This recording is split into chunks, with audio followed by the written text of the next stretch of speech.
Welcome back, everybody, to How to Become a Freelancer in 30 Days. This is Anthony Chatfield, and today we're going to be talking about how to start bidding on freelance work for the first time. The goal being to start the process of getting your name out there, of seeing what kinds of projects are available, and hopefully landing your first project. All right, so the goals today, what I want you to take away from this. I want to talk about how to bid on freelance projects on sites like Elance, and we'll use Elance in particular, but there are a lot of sites that are like this. I want you to get comfortable selling your expertise, and I want you to create a formula or a format you can quickly replicate in your bids. This is not going to be something you copy-paste, but it's going to be something you'll be able to write quickly because you've done something similar many, many times before. And then ideally, after doing all of this, we will find the project that kicks off your freelance career. All right, so from the beginning, how to write killer bids.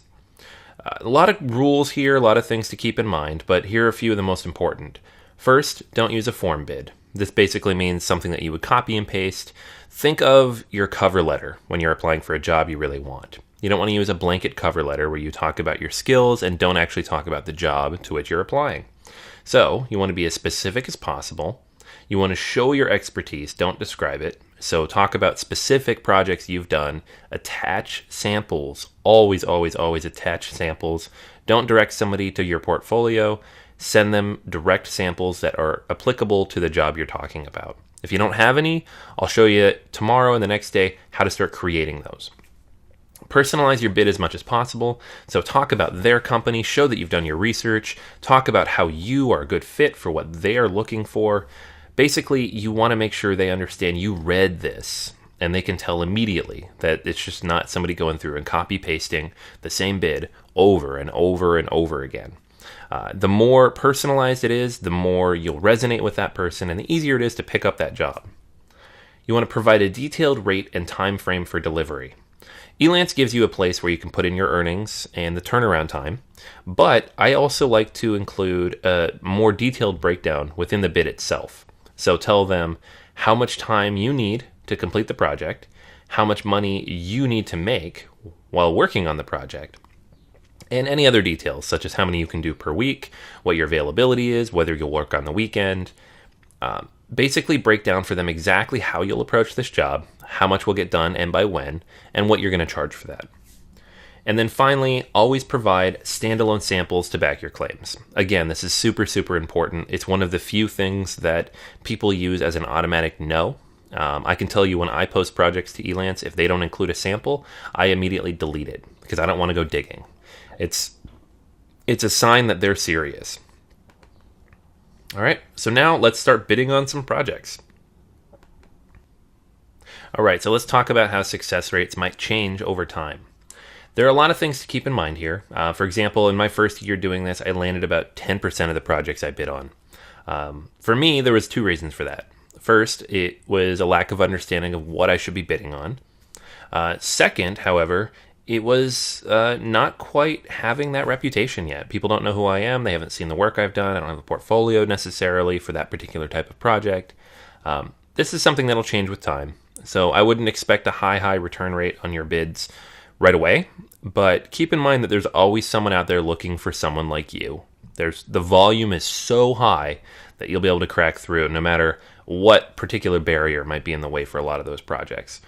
By year 2, I had tripled my win rate and was getting about 35% of those projects. People knew who I was. I had good feedback. I had not raised my rates very much, and I was getting a lot of projects. By the last year of freelancing, which was year 4 in comparison, I was only getting 15% of my projects, but I was charging about 4 times more than I had when I started, and my repeat client rate was about half. So the result of which being I made a lot more money, had to do a lot less bidding, and had a lot more projects just coming my way without actually having to do anything for them.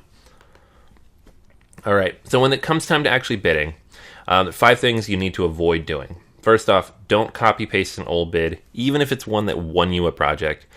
There's no general way to win a project. It's all specific to that client and that project. So copying and pasting another one will have no impact on the current one. Don't ask for a cost range before providing your bid. Be confident in what you charge and be willing to tell them what it is.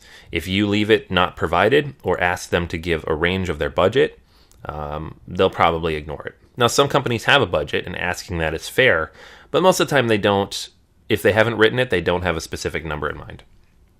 All right. Don't apologize for a lack of experience or industry knowledge.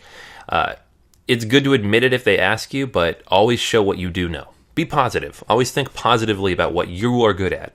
Talk about what you have done for people, what the results of those actions were. If you wrote a blog post that got 1,000 views or 1,000 shares, tell them that, even if it has nothing to do with this particular project. That kind of proof is what's going to make them want to hire you. All right. Proofread your bids many times over. Even a small typo, especially if you're in the writing category, will lose you that project almost immediately. And then don't bid outside of your areas of expertise, at least to start. Start in the areas you know, build up a reputation there, and then grow from there. A couple things to keep in mind here. First off, in the general categories, Elance is going to charge you more money if you want to bid on different types of projects. So if you are a designer and a developer and a writer, first off, good on you, because that's hard to do. Second off, that's 3 separate categories on Elance, and you're going to get charged for 2 of those. The first one being free. So pick one you're have the most strength in, and focus all of your energies there first, because that's where you're going to get the most results. All right. So to wrap up today, I want you to go to Elance or Odesk or whatever you signed up for and bid on at least 5 projects. Whether you feel you're a good fit for them or not, just start to get the feel for it, see how much time it takes, see what you have to create for them, and then don't worry about if you get the project or not. Just get in there and start bidding. Take notes of how each bid goes and what you needed to provide. And then at the end, too, you can mark whether or not you got feedback. A lot of the times you won't land a project even if the client contacts you and asks questions, but them asking you questions means you've been shortlisted, and it's worth taking a note of because it means that bid worked. Losing a project doesn't mean you had a bad bid, it just means someone else had a better bid. So again, think positively. Think that you got closer and you can learn from that experience. Create a spreadsheet of those bids with the dates and the amounts so that you can go back and track it. And then make a note of the types of projects you skip when bidding. This is going to help you narrow down the field significantly in the future when you bid.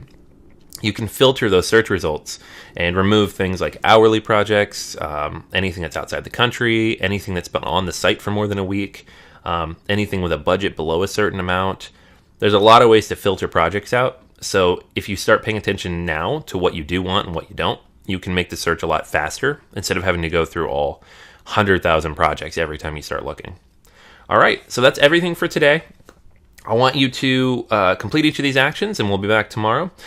Real quick before we go, though, of course, leave a comment if you have any questions, any additional details or feedback on what we talked about today. And please rate this course and share with everybody your thoughts thus far. This is Anthony, and I will talk to you tomorrow.